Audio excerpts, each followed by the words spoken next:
The night began with a silence so heavy it felt like the walls were holding their breath.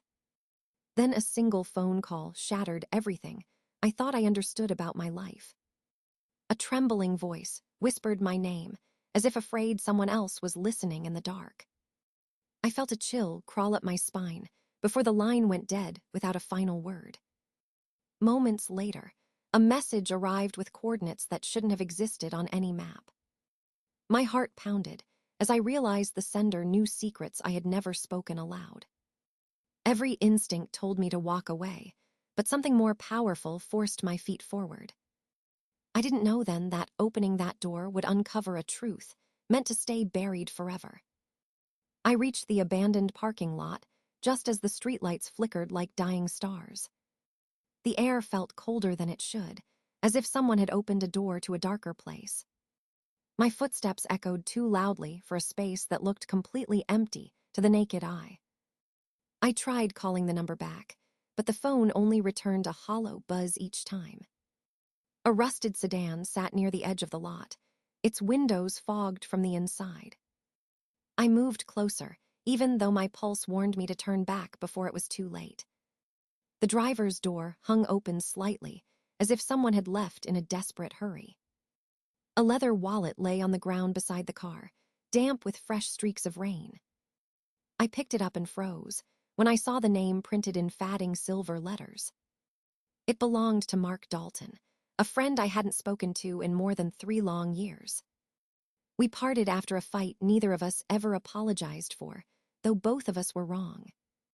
Seeing his name now felt like a punch to the chest, delivered by an unseen hand. Inside the wallet, I found a single photograph folded with careful, almost frightened precision. It showed Mark standing beside a man whose face had been scratched out violently. Behind them loomed an unfamiliar warehouse, marked with a symbol I didn't recognize. My phone vibrated again, with a new message that made my hands shake uncontrollably. It read only 3 words written in rushed, uneven strokes. "You're already involved." A shadow moved near the exit ramp, subtle enough to doubt, yet clear enough to dread.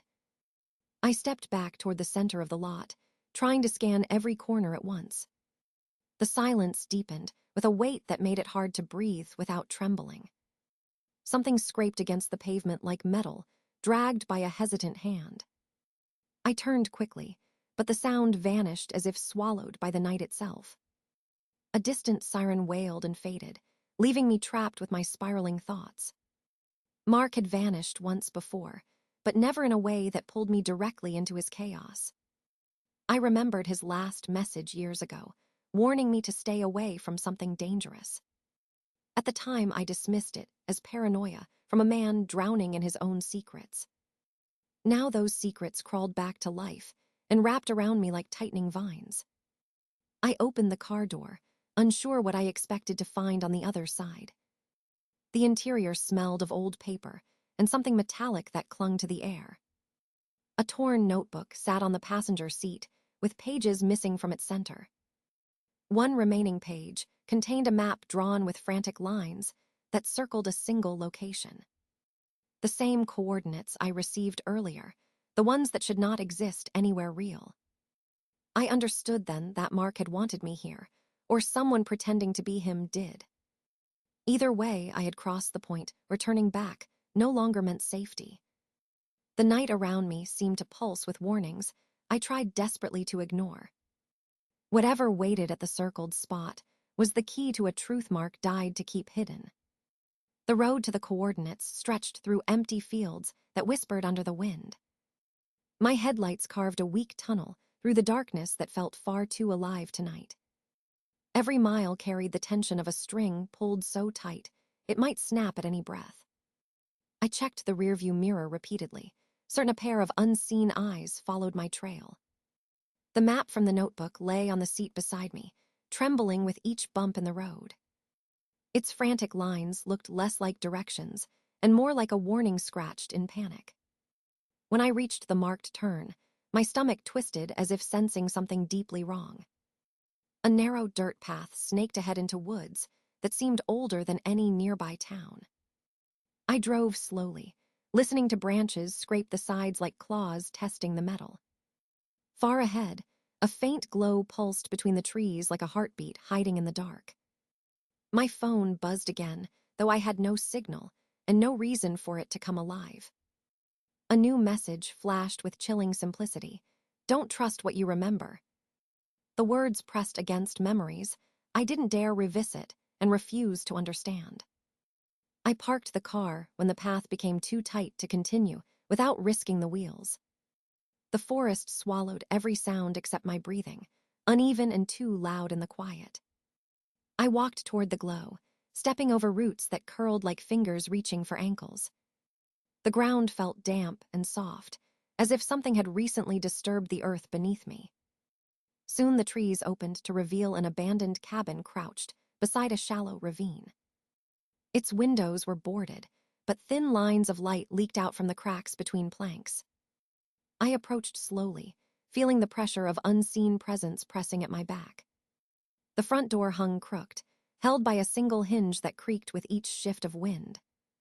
A faint humming sound drifted from inside, low and rhythmic like a machine half asleep. I pushed the door gently and let the darkness inside breathe out a stale greeting. The cabin smelled of dust, old wood, and something electrical burning without a flame. A table sat in the center with wires sprawled across it like veins of a mechanical creature. A small device blinked with a weak red light that pulsed in slow, deliberate intervals. Beside it lay another photograph, this one showing Mark standing in the same cabin. His eyes looked terrified, staring past the camera at something hidden behind the shadows. The back of the photo carried a message written in hurried strokes. He found us. The pronoun echoed through my mind with a threat I could not yet define or escape. Something shifted in the corner, soft enough to question but real enough to fear. I lifted a flashlight from the table and aimed it toward the sound without hesitation. The beam landed on a wooden crate, covered with claw-like marks etched deep into the lid. Inside the scratches, I recognized the same strange symbol painted on the warehouse wall. My breath stilled when the humming suddenly stopped, leaving a silence unnaturally perfect. Then a voice whispered my name from directly behind me, close enough to feel its breath. I spun around, flashlight trembling in my hand as the voice lingered like smoke in the air. The shadows seemed to stretch toward me, bending the walls of the cabin in impossible ways. A low thud echoed from the floor above, followed by another, slower and deliberate. My heart hammered so loudly, I thought it would betray me to whatever was watching. I climbed the creaking stairs, each step moaning under my weight as if warning me to stop. The second floor opened into a narrow hallway with doors on either side, all closed. A faint light flickered from beneath one of the doors, pulsing like the red device below. I reached the door and pressed my ear against the cold wood, listening for any clue. A muffled conversation drifted out, words jagged and hurried, impossible to fully decipher. The voice was Mark, but strained, almost unrecognizable, as if the fear had aged him. "Are you sure they followed?" the other voice hissed, sharp and alien to my memory. I gripped the doorknob and felt the vibration of fear pulsing through the thin metal. Slowly, I turned it and slipped inside, flashlight cutting through the dim yellow glow. The room held two figures hunched over a table, stacked with papers and electronic parts.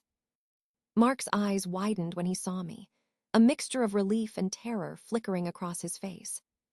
"You shouldn't have come," he whispered, voice cracking like glass under pressure. I stepped closer, scanning the papers and devices spread across the table's surface. Coordinates, photographs, and strange diagrams filled every inch with frantic notation. "What's happening here?" I asked, voice barely above a whisper, eyes darting nervously. Mark shook his head, fumbling with a small device that blinked in irregular bursts. "They found something," he said, voice trembling, "something they shouldn't have." A sudden crash from below made us both jump, scattering papers to the floor in a storm. The device Mark held beeped rapidly, its red light strobing like a warning siren. I glanced toward the window and saw shadows moving outside in patterns too precise. The other voice, now clearer, muttered threats that sliced through the silence like knives. Mark's hand shook as he handed me a folded piece of paper with scribbled symbols. "This is the only way to stop them," he said, eyes wild. "You have to go first." I unfolded the paper and saw the same warehouse symbol from the photograph and crate. Fear surged, but something deeper pushed me forward, a need to understand the truth. We heard footsteps above, slow, heavy, deliberate, moving closer to our position. Mark whispered urgently, "Hide. They won't stop until they know where we are." I ducked behind a small cabinet, paper clutched tightly, heart racing like a drum. The figures above paused, and the light flickered, then went out, leaving only shadows. I realized then that leaving this cabin alive meant facing something far bigger than fear.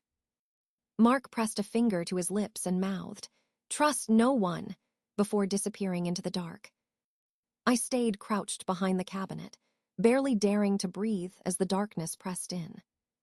The footsteps above grew louder again, deliberate, as if each one measured my fear. I clutched the folded paper tighter, the strange symbols cutting into my memory like fire. A creak sounded above, followed by silence, broken only by the hum of the red device below.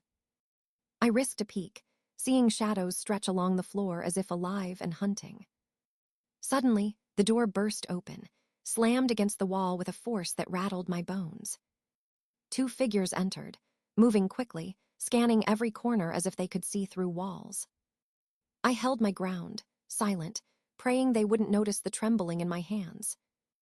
One of them stopped near the device, studying it as if understanding more than a human should. The other reached for a crate in the corner, its scratches more visible in the dim light. I recognized the symbol again, carved deep, glowing faintly with some unnatural energy. My mind raced, trying to remember what Mark had whispered before disappearing upstairs.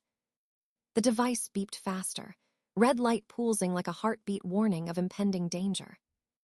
I noticed wires running from it to the crate, connecting in a pattern that made no sense. The taller figure muttered something under his breath, words strange and alien to my ears. They leaned closer to the crate, inspecting it like it contained a secret only they could read. I realized then that the warehouse symbol wasn't just a mark. It was a key, a trigger. My heart raced as I debated whether to run or wait for an opening to escape unseen. A sudden spark shot from the device, blue electricity, dancing along the wires violently. The figures froze, one stepping back as if the spark had burned more than metal. I took a shallow breath, using the distraction to edge toward the door, silent as a ghost. The other figure noticed too late, spinning around with eyes that seemed almost human. I bolted, throwing myself through the doorway and down the narrow staircase in a rush. The hum from the device escalated into a high-pitched whine that cut through the cabin walls. I reached the first floor, skidding over scattered papers, barely holding the symbols in hand. Outside, the shadows moved faster, converging like predators sensing their prey escaping. I ran toward the car, keys in hand, hoping the engine would start without hesitation. The wind whipped around me, carrying faint whispers of Mark's warnings and unseen threats. I jumped inside, slammed the door, and turned the key, engine roaring to life under panic. The headlights cut through the darkness, illuminating nothing but the restless shadows. I drove blindly, heart pounding, every turn, every shadow threatening to end the chase. The folded paper burned in my pocket, its symbols now alive, guiding me through the terror. Somewhere behind, I knew the figures watched, patient and relentless, waiting for me to slip. But the map, the device, and the secrets Mark had left meant I couldn't stop, couldn't hide. I understood then that survival meant running straight into the unknown, guided only by fear. The road twisted sharply ahead, lined with trees that seemed to lean in closer with every turn. The folded paper burned in my pocket, guiding me, its symbols alive under my fingers. Every mile felt like a countdown, each second bringing the shadows closer behind me. I glanced in the rearview mirror and saw nothing, yet the sense of being followed never left. A faint fog began to rise from the ground, curling around the tires like restless fingers. I forced myself to focus, eyes scanning the map, searching for the coordinates Mark had marked. The engine roared, but the silence beyond the headlights felt thick, oppressive, almost alive. I passed an old bridge, rusted and trembling, yet something told me it was the only route. The shadows at the edges of the trees shifted again, too deliberate to be natural. A sudden message appeared on my phone, even though there was no signal for miles. It read only, "You're closer than they think. Don't let them see your next move." I swallowed hard, realizing whoever, or whatever, was tracking me knew everything. My hands shook on the wheel, but I kept driving, heart hammering in synchronized panic. A low growl echoed from the fog ahead, vibrating through the car like a living warning. I slammed on the brakes, tires squealing against the wet asphalt, mist curling around them. The glow of lights appeared through the fog, faint but unmistakable, like the coordinates alive. I parked quickly and stepped out, fog curling around my legs as if testing my resolve. The folded paper guided me toward a decrepit warehouse that loomed like a shadow itself. Its doors were partially open, darkness inside deeper than any night I had ever seen. I hesitated, sensing the eyes of unseen watchers tracking every movement I made. Then a flash of movement caught my attention, inside the warehouse, between the shadows. I stepped forward slowly, flashlight sweeping, heart pounding with a rhythm of dread. Inside, the vast space smelled of oil, metal, and something acrid I couldn't name. Crates and machinery were scattered, each marked with the same strange symbol from Mark's notes. I realized then that this place had been prepared for something, or someone, long ago.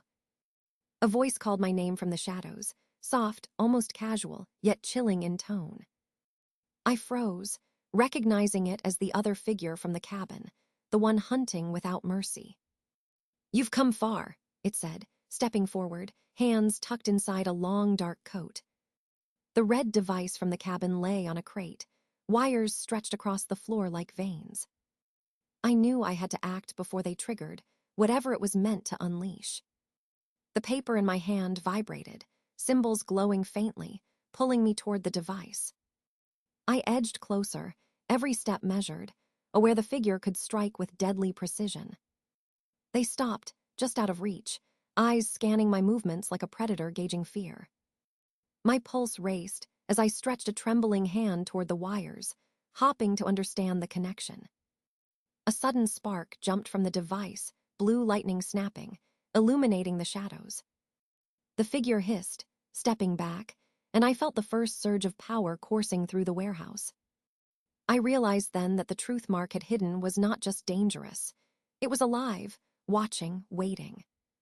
The blue sparks from the device danced across the warehouse, throwing jagged shadows everywhere.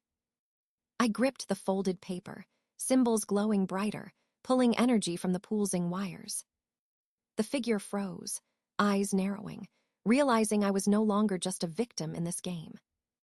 A sudden surge of electricity arced through the floor, making me stumble but not fall. The symbols on the paper burned against my fingers, guiding my movements with uncanny precision. I realized the device was a trigger, and the warehouse was wired to amplify its mysterious power. The figure lunged forward, but the glowing paper flared, creating a barrier I could barely comprehend. I ducked behind a crate as a spark exploded, showering the floor with blue fire and sound. Their hiss of frustration echoed, bouncing off the metal walls. A predator denied its prey. I pressed forward, following the pull of the symbols toward the heart of the chaos. Crates and machinery vibrated, as if responding to some command only the paper could issue. The figure's steps slowed, cautious now, calculating, aware I had gained an unpredictable advantage. I reached the center, where the red device pulsed violently, threatening to tear the room apart. The paper guided me to a panel of wires, some severed, some connected in complex loops. I took a deep breath, cutting and connecting in the order the symbols dictated without hesitation. Sparks leaped higher, and the hum of the device rose into a shrill, almost unbearable pitch. The figure shouted, but their words were drowned in the roar of energy filling the warehouse. A final connection sparked, and the device flared, releasing a shockwave that knocked me to the floor. Through the haze, I saw the figure thrown back, pinned against a wall by an unseen force. The symbols on the paper burned brighter one last time, then dissolved into glowing dust in my hand. The red device shuddered and went dark, wires dangling like the limbs of something defeated. I staggered to my feet, chest heaving, every nerve still alive with residual fear and adrenaline. The figure on the floor groaned, realizing their plans had failed, but not entirely gone. I stepped closer cautiously, ready for any final attack, but nothing came, only silence. The warehouse seemed to exhale, tension draining, leaving a hollow, uneasy calm behind. I glanced at the coordinates one last time, committing every detail to memory in case I had to return. The fog outside had lifted slightly, revealing a clear path back to the car, still waiting patiently. I walked slowly, the echoes of the figure's frustration following me like a dark shadow. Outside, the night air felt sharp, tasting of freedom and danger mingled in a fragile balance. I slid into the car, heart still racing, engine purring like a companion in the quiet night. The road ahead seemed endless, but the paper's glow was gone, and with it the immediate threat. Yet I knew the figures, the symbols, and the secrets of the warehouse were not finished with me. Somewhere out there, someone, or something, would remember tonight, waiting for my next mistake. For now, though, I drove on, guided by instinct, fear, and the faint hope of survival. I understood that escaping the warehouse was only the beginning, not the end of what awaited. The first light of dawn crept over the horizon, painting the sky in pale, uncertain colors. I drove in silence, exhausted, every nerve still buzzing from the night's chaos and fear. The folded paper was gone, dissolved into nothing, leaving only memory and lingering dread. I kept checking the rearview mirror, half expecting shadows to reappear at every turn. The warehouse faded behind me, swallowed by distance and the fog that had followed it. Every street and curve felt unfamiliar, yet I moved forward, propelled by sheer survival instinct. My phone remained silent, no messages, no threats, only the empty hum of quiet roads. I thought of Mark, wondering if he had escaped or if the darkness had claimed him too. The city's skyline appeared ahead, lights blinking with life indifferent to the terror I'd faced. I pulled into a quiet street, parking beneath a flickering lamp, hesitant to breathe fully. For a moment, I allowed myself to imagine safety, even though it felt fragile and fleeting. The night had changed everything, secrets revealed and power felt, yet questions remained. Somewhere deep inside, I knew the hunt was not over, that the shadows would return. But for now, I sat in the car, heart slowly calming, grateful to have survived the storm. The dawn offered no answers, only light that chased away darkness for a little while. And in that fragile morning, I realized the truth. Some mysteries are not meant to end. I turned the key in the ignition, ready to face the world, carrying the night within me. Even as I drove into the day, I knew the story had only just begun to unfold.